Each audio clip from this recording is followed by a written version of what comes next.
கோவை சரவணம்பட்டியில் உள்ள விவேகம் senior secondary பள்ளி சார்பில் பள்ளிகளுக்கு இடையேயான 2ஆம் ஆண்டு நாதன் நினைவு கோப்பைக்கான ஐவர் கால்பந்து போட்டி வரும் 7ஆம் தேதி வரை நடக்கிறது.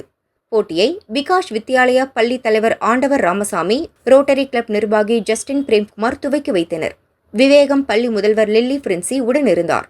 மாணவ மாணவிகளுக்கு 11, 13, 17 மற்றும் 19 வயது பிரிவுகளில் போட்டிகள் நடக்கிறது. போட்டிகள் அனைத்தும் நாக் அவுட் முறையில் நடத்தப்படுகிறது.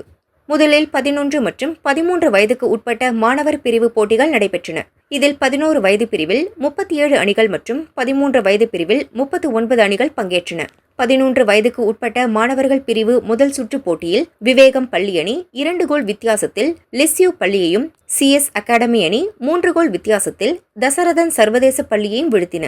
13 வயதுக்கு உட்பட்டோருக்கான பிரிவில் டில்லி பப்ளிக் பள்ளி அணி 3 கோல் வித்தியாசத்தில் டாப்ஸ் பப்ளிக் பள்ளியையும், வேலம்மாள் பள்ளி அணி 3 கோல் வித்தியாசத்தில் ட்ரினிட்டி பள்ளியை வீழ்த்தியது.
Drink water, sir.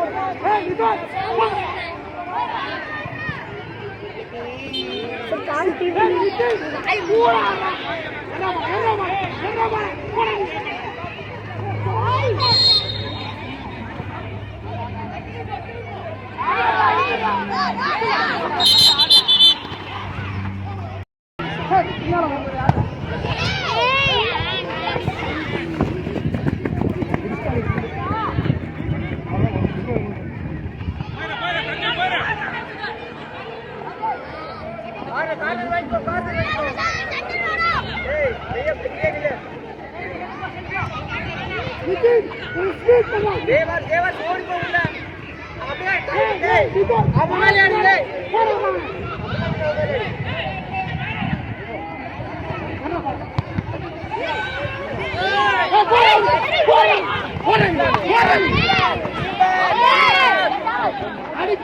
What?